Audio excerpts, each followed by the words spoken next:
Dans le souci de toujours mieux vous servir, Congo Airways vous donne désormais la possibilité de faire vos achats des billets en ligne avec la carte Visa ou Mastercard Equity. Voici les différentes étapes pour y parvenir. Tapez www.congoairways.com dans votre navigateur. Deuxième étape, sélectionnez la case aéroport de départ et celle d'arrivée. Troisième étape, choisir la date du départ parmi les dates coloriées en verte, ainsi que les nombres des personnes qui aimeraient voyager. Quatrième étape, allez dans Recherche, ensuite, allez dans Accepte les conditions, puis appuyez la case réservée sans compte. Cinquième étape, veuillez ajouter l'information concernant le passager de cette réservation. Sixième étape, veuillez choisir votre mode de paiement, type de carte, Mastercard ou Visa. Septième étape, veuillez remplir les informations sur le type de carte que vous voulez utiliser. Ensuite, terminez votre opération ou achetez carrément votre billet par M-Pesa sur notre site internet. Rapide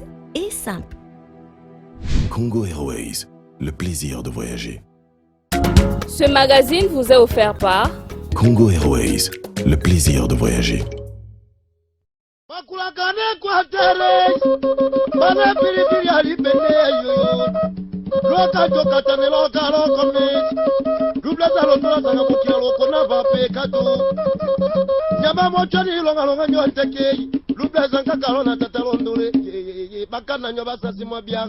Mukumba ya koloba makambo Equateur na Kinshasa tangu yazoloba makambo oyo ebongina alakisa bango que les premiers habitants de l'Afrique habitent dans les forêts équatoriales. Esengeli alataka bukumu Bana nyoso ba Grand Équateur to pesibino mbote kwa mo mentionno chaque vendredi na 21h30 bolanda émission na bino bolinga mingi Grand Équateur boni oyo ememela bino basango ya Grand Équateur mobimba pe elali wana pona ko sepesa bino tango nyoso lokola bo mentionno bo ebiete tango tokutonaka awa na plateau ya Congo ya télévision et puis ndeko na biso Chabani atikela biso esika to nazala toujours ngai moko te za mingi ndeko nkumu nde akumbaka yenda kasi lelo to sali inversion lelo nde nazali kokumba yenda pe ye to za esika moko to pesi ndeko nkumu mbote ndeko Patrice mbote pe na balandi ya émission na bango balingaka Grand Équateur boni oyo elobelaka kaka ma difficulté oyo eza na Grand Équateur elobelaka kaka souci ya bana ya Grand Équateur parce que oyo eza tribune na bango. Vraiment merci ndeko Patrice. Merci ndeko nkumu bandeko pe kuna na mboka etuka ya Brazzaville to pesi bele pe mbote lokola wana boyebi ete na basango boyebi ete Grand Équateur comme na 5 provinces de Mambré tozali bongo na nord pe sud Ubangi tozana na Équateur tozana na Mongala pe tozana na Chwapa pe boyebi ete mikolo mileki kuna na sud Ubangi mwa ba conflit ezalaki na kanisi ba kulaka pe ba notable ba kotisi kimia kuna pe bongo ezali pe mwa nungu pe yokalaki pe kuna na mboka Mongala to ekoliki ete kimia ekoti na mboka Lisala. Pona lelo bandeko tozala ba sujet mibale ya kolobela bino na poko lelo kola boyebi ete kuna na Grand Équateur mingi to bikanga na zamba pe zamba na biso kola boyebi yango nde eza kosemba mokili mobimba.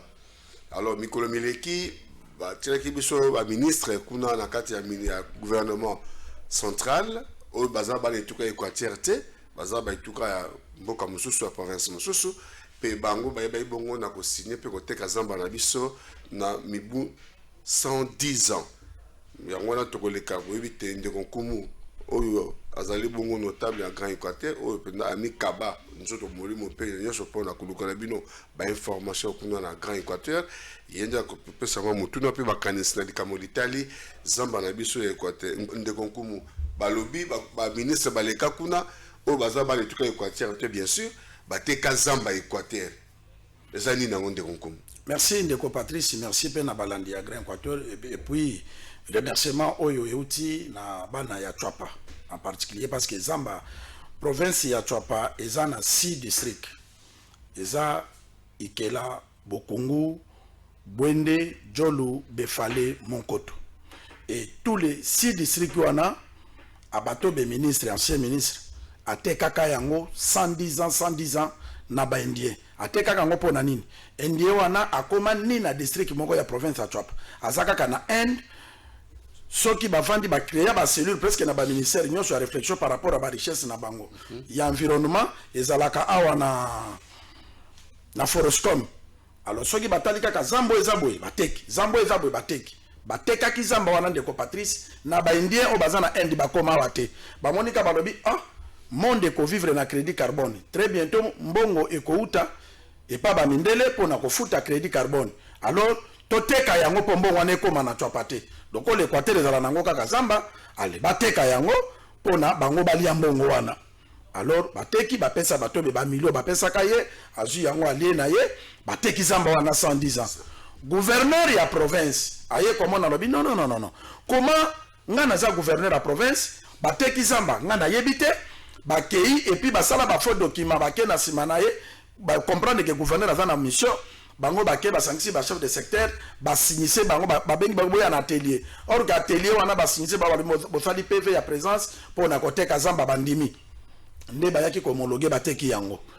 Et tango gouverneur bongo koi aye komona que forêt était kami inutilement province ba bénéficier ne lo côté ba yebité et puis mbongo wana ya crédit carbone d'abord ba bénéficier na bango fait la bana chapa parce que zamba ne ya bango ceux qui bazo vivre na richesse zamba na bango te ba bando kata zamba alors et dans la inutile gouverneur a dénoncé aye komona biso ba journaliste atamboli tabo na ba ministère bazu ba ministre nyoso wana bazana ba copie pour l'information ba fandeli yango biso toleki na TV ndeka to mesana ko bunda Mokonzamboka alandi émission.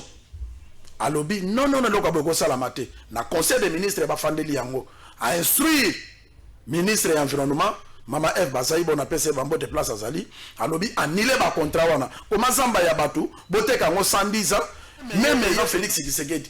Tango bana ya bana na biso ba kobotama ba koloba pe na ye ke ndenge nini Félix Tshisekedi azalaka mokonzi na ba moment wana a protéger ka bisote lobi yo poko comme appel ministre boloba mais ndeko Patrice boto bisoto ko sekama génération na biso nyoso président de la République a lobité ba anile et remerciement et outé pas bana ya province à Twapa pour na ko féliciter mokonzi mboka que président de la République merci pour na ko zone c'est la Twapa richesse na bango parce que soki lelo mbongo wana ya crédit carbone eye et ko kende na Twapa et ko bongisa banzela et ko sala misala ebele et mokonzi mboka zongisi zamba na bakolomboka pour na bana ya Twapa ba remercier président de la République na ba service na yenyoso que nkumu yebisela biso mokonzi mboka merci pour na ko zongisa biso na ba droit na biso elingake kende pamba ba remercier pe gouverneur de la province pour na ko bimisa secret parce que ceux qui gouvernent la province za ba gouverneur ba corrompu alingaki pali ya moyen kanda ye pe abombi et suka ki pe wana te abato betango ateki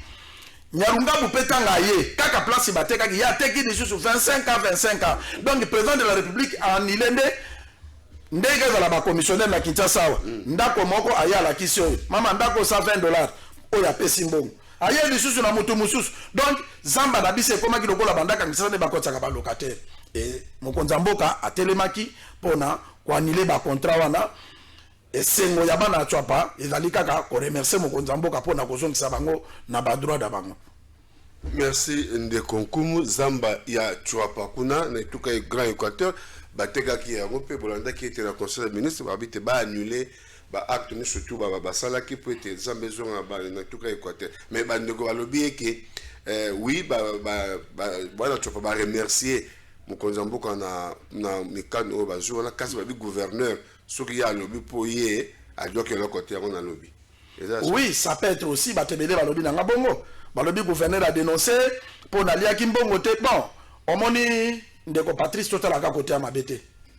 Total à côté pe ya malamu. Tout comme soki alia quitté. Akaki pe ko tia bango pression na ndenga ko batama.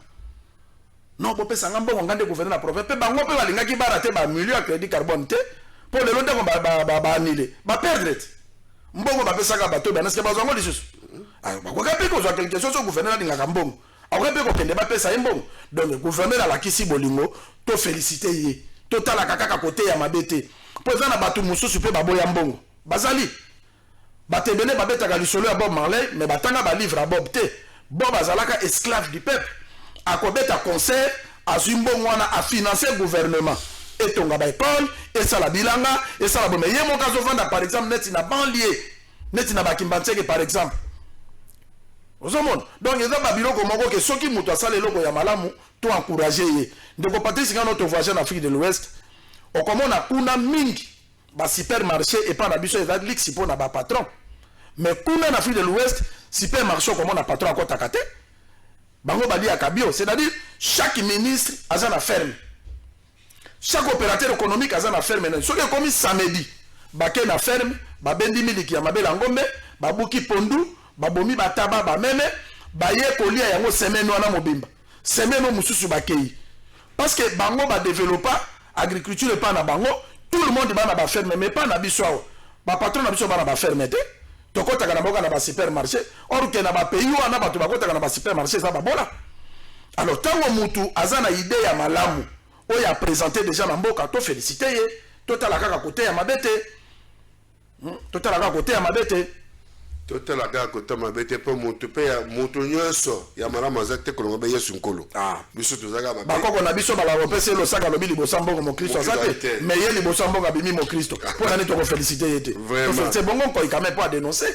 Félicitations à gouverneur bongo ko ikwa boyebi pe ete mikolo mizali ko ya baza bongo ko lengele maponomi ya ba gouverneur de chi bongo biso na grand équateur et ben élection et kozala bongo na Mongala pe na Sud Ubangi. Mais ndeko nkumu en dehors ya Zamba bateki na Chwapa. Mais toki pe ete gouverneur alingi mi Kinshasa hein? Oui, alingi Kinshasa pambate parce que ngana da chargé communication na été.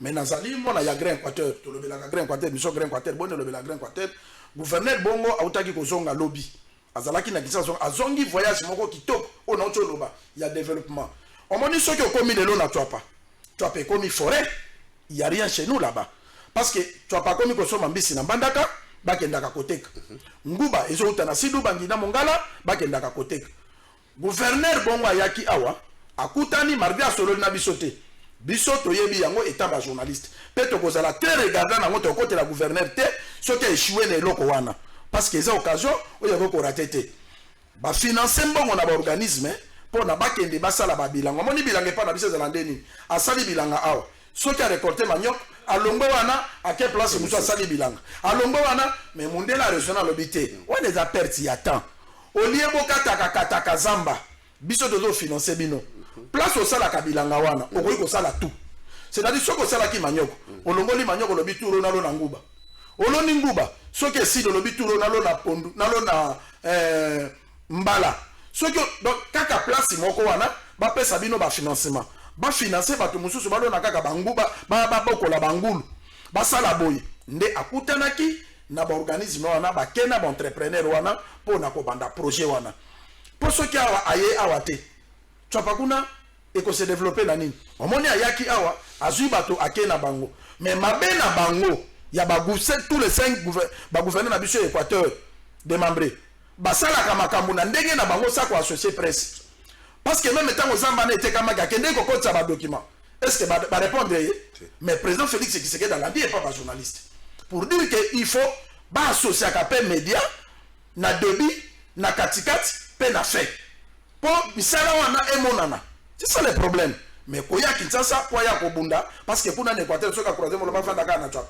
eloko nini apozwa mais soko zo ya Kinshasa pour na action positive neto ya yaki azongi lobi rapidement c'est une très bonne chose to yoka ka pas bato ke bo azui marché bo parce que biso to vérifier akena ba na ba entrepreneur wana ako sangana na ba ONG to ko conseiller ke asala soko mo ndelo ndeko bobo to ko kota na makamuna ye na anticiper otendeko azui ba problème na ba député pourquoi parce que bato bazo lo bateto ko expliquer yango ndenge azo kende na bato wana azo ateke ba député ba créer ba ONG na bango ya lokuta apesa ba député mbongo po ya fanda gouverneur ba député na bazo mbongo ba créer ba sala eloko te to ko dénoncer yango azo bato bazana ba ONG na bango bango nde ba bénéficier na mbongo wana po na basala misala Chwapa nzala esila ndeko Patrice système politique oyo eloke kote si Chwapa grand quartier nzala ezanini eza ba politicien na biso ba mesani soki ba kei ba papa ye bisengo na bisengo papa ye nzala esili ba pesi bango mbongo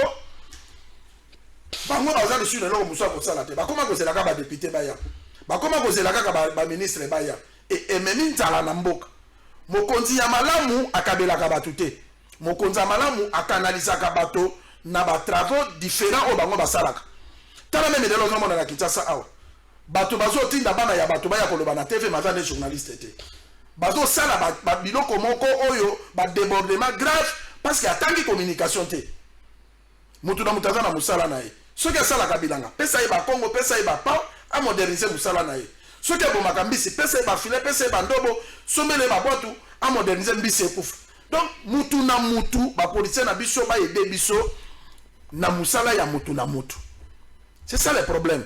Ndenga keboye aluka bato bazana ba ONG na bango basala misala wana ki ezala ndenge ezala ke soki eloko moke ke na province kaka bandeko ba député basa ba député te apesa yango na bato bazana ba ONG fiable oyo esala misala pona etuka ekende liboso.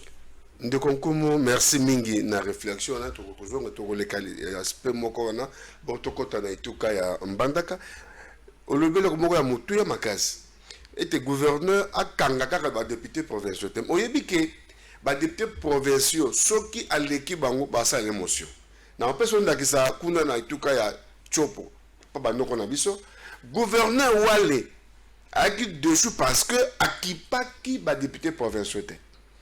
Il y a aussi un message, il y a un entrepreneur, il y a un lobby, il y a une province, il y a des jours, il y a des liens, il y a des émotions, il y a des longues province, il y a des 300 courants.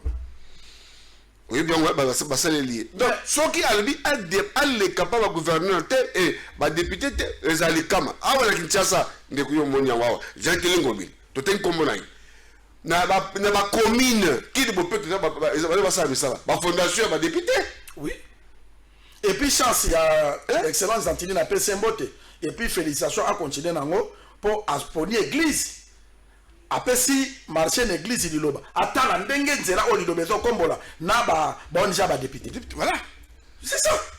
Donc et comme moi le quoi na pesa moi qui to comme malamu te pour na koluka ba député ba zo ba saka ba fondation ba tsaka ba komba ba donc ya mamubulu.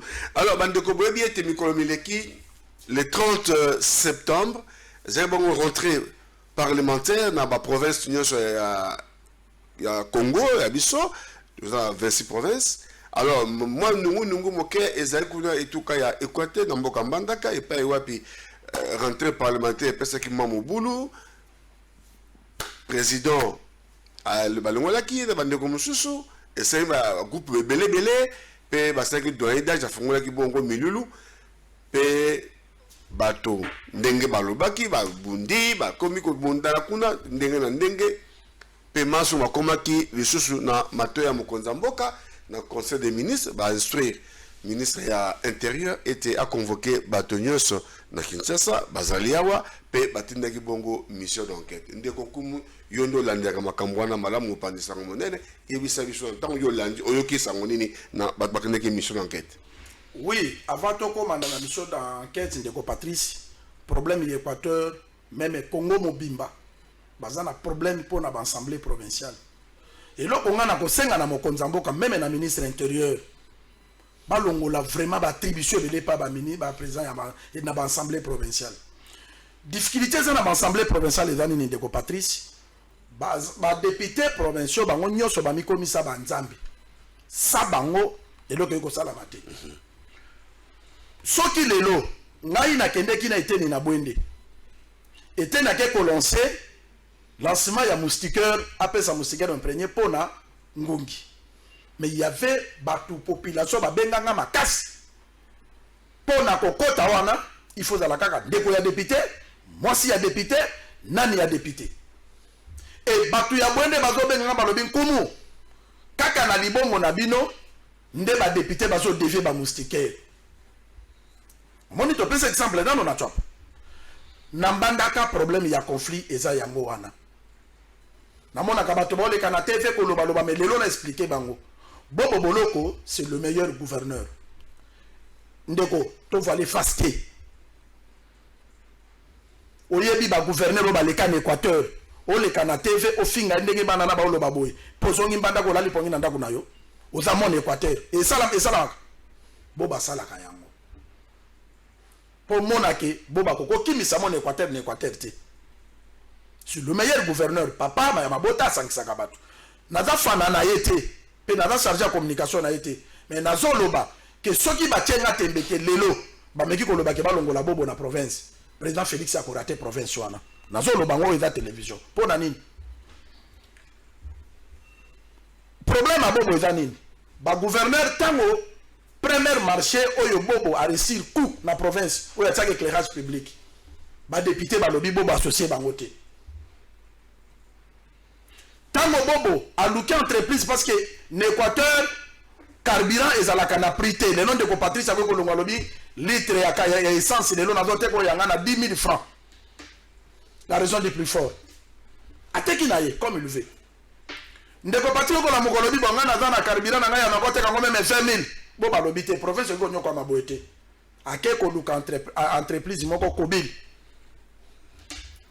baboya pe ne Équateur botia station po bana mbanda basomba carburant ndenge ba nyonso na mokili momba basomba ka pourquoi pas bango bakomi kuna basombi asali station balobi bobo po na nini akendeki kozwa covid biso toyebi te tolembongo te problème ine na ba député yango wana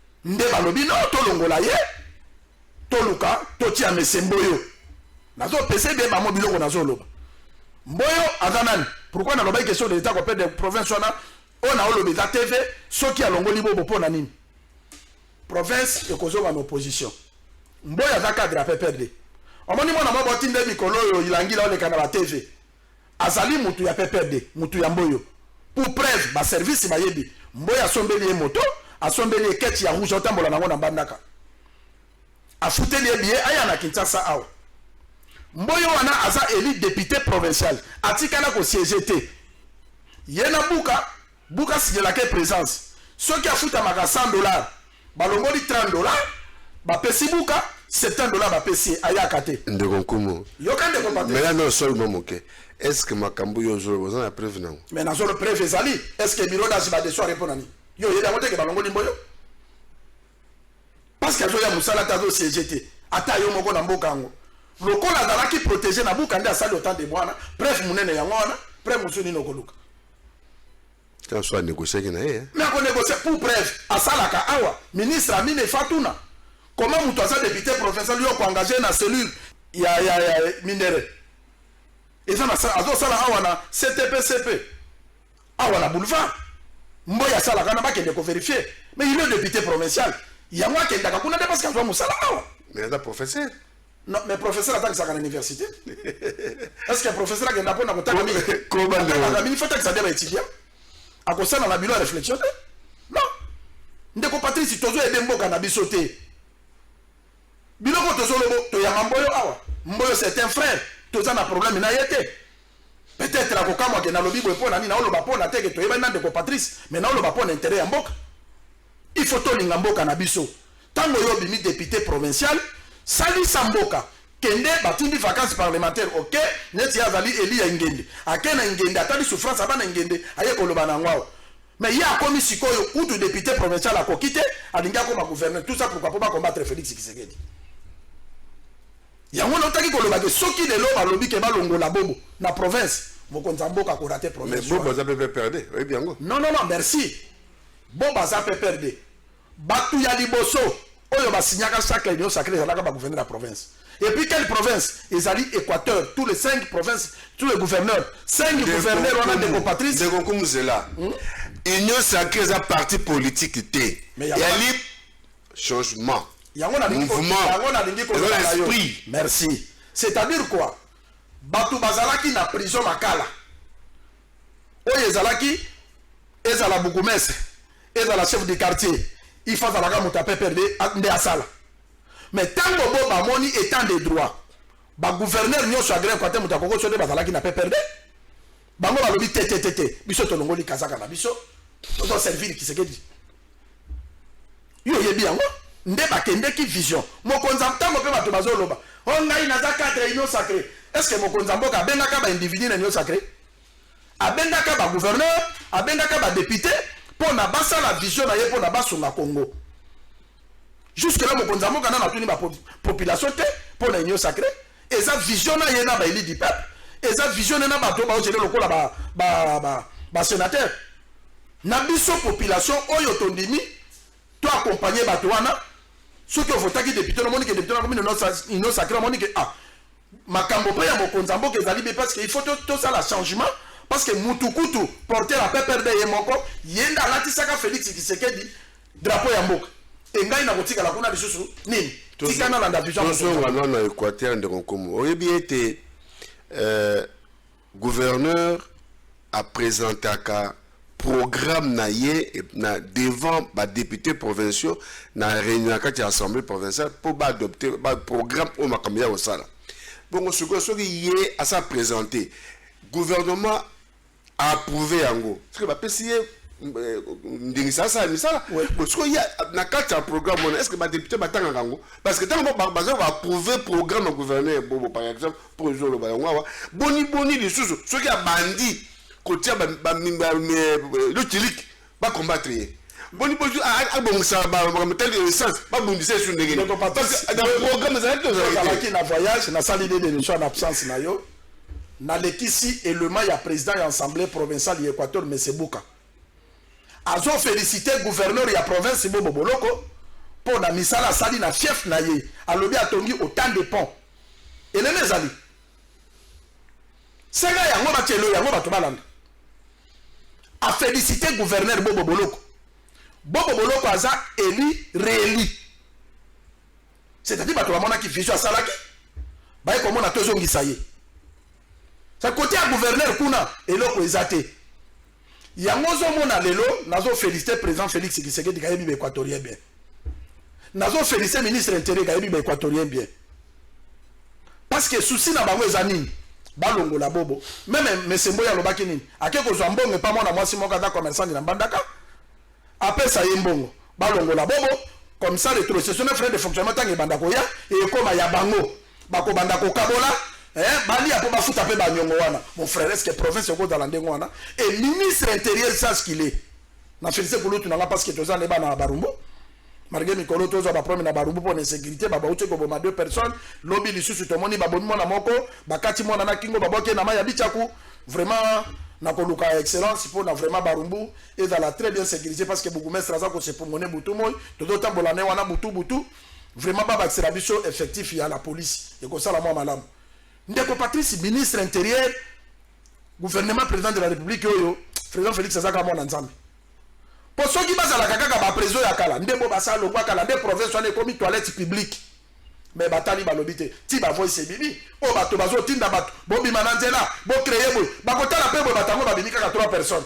Batango ba bimika ka na quartier mutwana. Parce que yo ta populaire par rapport à ni. Na 3 personnes. Non. Mboka Équateur ça très bien. Vraiment na kosenga na président de la République, na ministre intérieur. Baka na même assemblée provinciale d'Équateur. Ceux qui bakangi yango na oloba na yo oyo kanga bango bela bobalongo nani te batika gouvernement boba travailler pour prendre vision chef de l'état torata ba richesse de le prendre dans l'Équateur hein et ça va te ça peut boboter et zali conférence de gouverneur torata yango te pour torata 450 maisons batonga na province wana mais batu bali mbongo batongi banda kuna kisasa bakoma ba leader de kola mbongo wana. Tango batu boleka na TV basakana na biso ndeko Patrice nazo loba aweza TV bongo na pesa ngata $500 te bongo na pesa ngata $500 te izato bango nyoso no defo eza télé o pesa ngata nda mutu neke kuma ve wanga na pesa embongo mais na défendre ka le seul gouverneur na sala na cabinet na ye ezali impeto ndeko pato sala na yo taunga na osala na province na mo bano ba oleka oyo ya mabota ya soni wana oyo keso ko na bandaka même famille yebanité libota ne ka considérer oleka na teva no bake nkumu ki fait asala ka bongo pasenga ka batumbongo mais oui ceux qui journaliste avivaka na mbongo bafuta ke na musala na musala na ozala musala na zo mériter bafutanga donc muta futanga Équateur ba pesa mutelo côté alors ndeko comme toi on mission d'enquête oui mission d'enquête bakei ba moni biso doki ko fungola enveloppe liboso te non enveloppe ya dot tango ba pesa ka papa ya mwana enveloppe na ye mutafungola keza ye moko papa ya mwana très bien bango lokola ba utaki mission d'enquête télévision zo pesa bonga ka conseil télévision zali ko ndeko kumuzela acho mai na monoko eli temps mais ba toyoki ke babo to bobo signature babo to buka signature bon wana eza ba rumeur ezala ki buka mutaloba ki makambo wana or ka yebite ke tango mbongo ya province kendeki assemblée provinciale ezala ka représenter la des signatures ezalaka président ya assemblée na vice-président. Na gouvernorat ezalaka gouverneur à province na vice-gouverneur. Biso toyebi makambo na parce que to sali to pe ba journaliste professionnel to umeli. Alors bakoki ko retirer te pona pro eza biso toyebi te. Et vous allez ba retirer be ba retirer te mais ceux qui ba retirer province ko fonctionner ndengeni. Yo moko ti ko loba ba province oyo ba aligné pona ba élection. Donc bobo boloka da gouverneur la province nazo féliciter chef de l'état donc sabo boloka sala musala na ye ministre intérieur arrivé bobo boloko bolum parce que c'est le meilleur gouverneur. Moi nana le baï que na gouvernement ya bobo atia moi si na tia bana na yazala ki collecteur d'impôts azo li ambongo azo sala ba tapage kutu muto ya remplacer ye.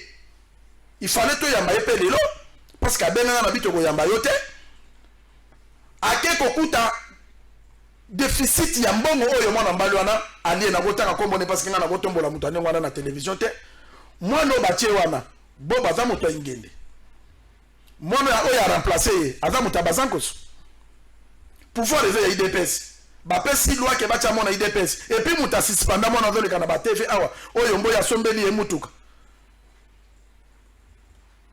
asa ndeko ya bobote mutu alongoli c'est maire de la ville.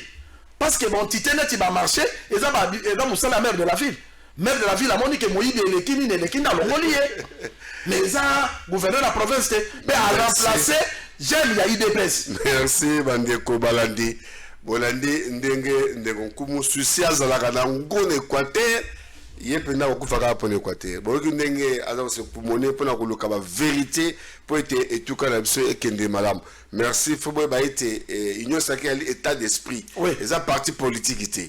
Voilà. Donc merci mingi ba Bolanda biso pourquoi lelo to senga ba député provinciaux Bosa Moussa Malamu, Botika ba gouverneur Kimia Basala Moussala, Basana ba programme au bino bondimaki yango tant bayaki liboso na bino. Botika ko tungisaka bango na ba bisolo ba programme kili bazali libre ya ba engagement suivre ba programme oyo bino bo approvaki yango na assemblée provinciale. Télévision ali tango ndeko kumu baso basa sino ke tolekisi mingonga belé. Merci bye tokutani vendredi oyezali koya. Kimia pe boboto o mabota mabino. Pour le souci de toujours mieux vous servir, Congo Airways vous donne désormais la possibilité de faire vos achats des billets en ligne avec la carte Visa ou Mastercard Equity. Voici les différentes étapes pour y parvenir. Tapez www.congoairways.com dans votre navigateur. Deuxième étape, sélectionnez la case aéroport de départ et celle d'arrivée. Troisième étape, choisir la date du départ parmi les dates coloriées en verte ainsi que les nombres des personnes qui aimeraient voyager. Quatrième étape, allez dans Recherche, ensuite, allez dans Accepte les conditions, puis appuyez la case réservée sans compte. Cinquième étape, veuillez ajouter l'information concernant le passager de cette réservation. Sixième étape, veuillez choisir votre mode de paiement, type de carte, Mastercard ou Visa. Septième étape, veuillez remplir les informations sur le type de carte que vous voulez utiliser. Ensuite, terminez votre opération ou achetez carrément votre billet par M-Pesa sur notre site internet. Rapide et simple. Congo Airways, le plaisir de voyager. Ce magazine vous est offert par Congo Airways, le plaisir de voyager.